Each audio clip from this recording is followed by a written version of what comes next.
지구촌 곳곳의 소식을 전문가의 깊이 있는 분석과 함께 전해드리는 아침엔 세계 시간입니다. 지난 18일 서아프리카 말리에서 군부 쿠데타가 발생했습니다.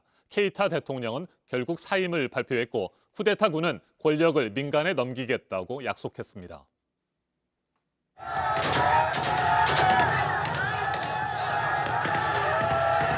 말리의 수도 바마코 외곽에 위치한 카티 육군기지에서 군인들이 반란을 일으켰습니다. 경제난과 정치 부패 등을 이유로 대통령의 퇴진을 촉구해온 국민들은 대부분 쿠데타군을 지지했습니다.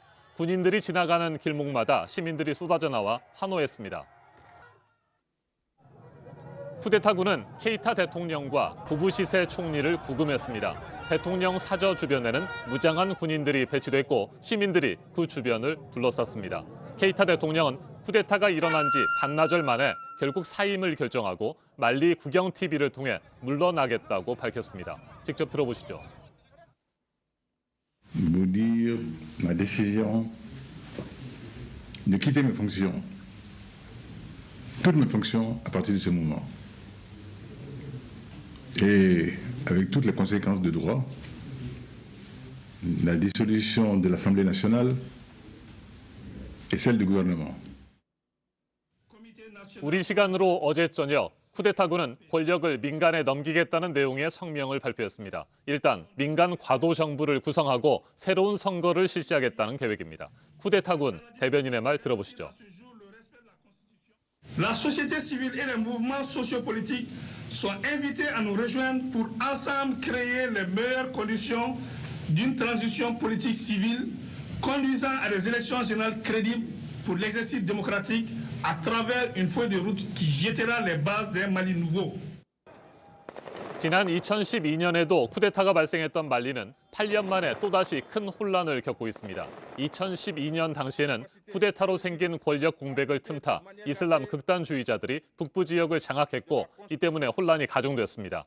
그리고 그때부터 시작된 불안정한 정세와 치안 공백은 지금까지 이어지고 있습니다. 과거 말리의 식민 종주국이었던 프랑스를 비롯한 국제사회는 이번 쿠데타가 말리뿐만 아니라 서아프리카 전체를 혼란에 빠뜨릴 수 있다며 우려를 나타내고 있습니다. 전문가와 좀 더 자세하게 짚어보겠습니다. 윤성원 한양대 유럽-아프리카 연구소 연구교수 전화로 연결됐습니다. 교수님 안녕하십니까? 네, 안녕하세요. 네, 말리 국민들은 일단 이번 쿠데타를 상당히 지지하는 것 같습니다. 그동안 안보 불안과 정치 부패, 경제난 등이 심화되면서 현 정권에 대한 불만이 컸을까요?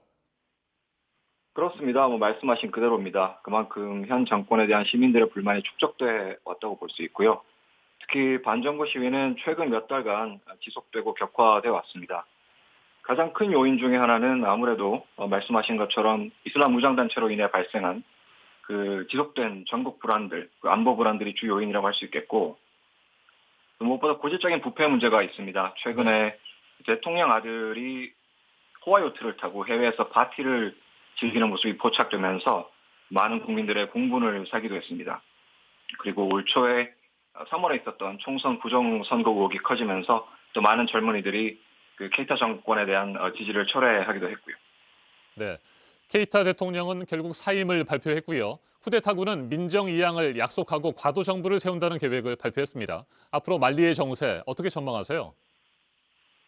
그렇습니다. 일단 군이 총선을 실시를 하고 민간에 대한 민간에 의한 과도 정부를 수립하겠다고 밝혔기 때문에 군부 정권이 들어설 가능성은 현재로서는 작은 편이라고 볼 수 있겠습니다. 다만 총체적인 난국에 빠져 있는 말리의 상황은 구조적인 요인에 기인하고 있다고 볼 수 있겠습니다. 그 무장 반군 이슬람 극단 세력들을 현지에 머무르는 국제연합군들도 통제하기가 어려운 상황이거든요. 또 경제적인 측면에서 경제 구조가 매우 단순화돼 있고 1차 산업 위주로 구성돼 있고 또 물가 변동도 심하고 또 말리 인구가 한 2천만 명 되는데 그중에 절반 가까이가 극빈층입니다. 그래서 누가 다음 대통령이 되든 현 상황을 단기간에 타개하기는 어려울 것으로 보입니다.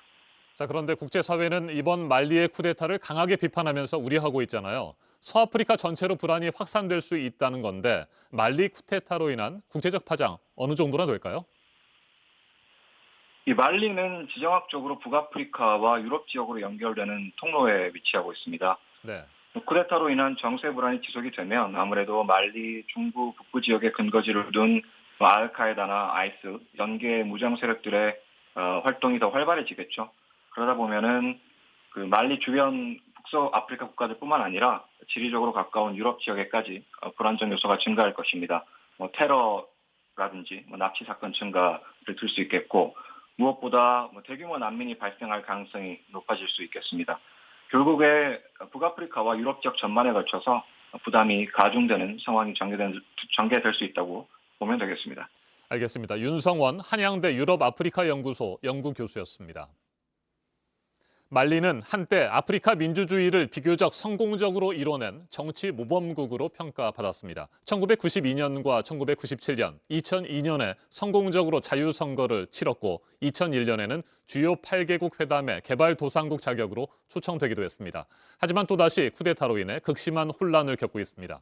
말리가 지금의 위기를 극복하고 전국을 안정시킬 평화로운 해결책을 찾을 수 있을지 주목됩니다. 지금까지 아침엔 세계였습니다.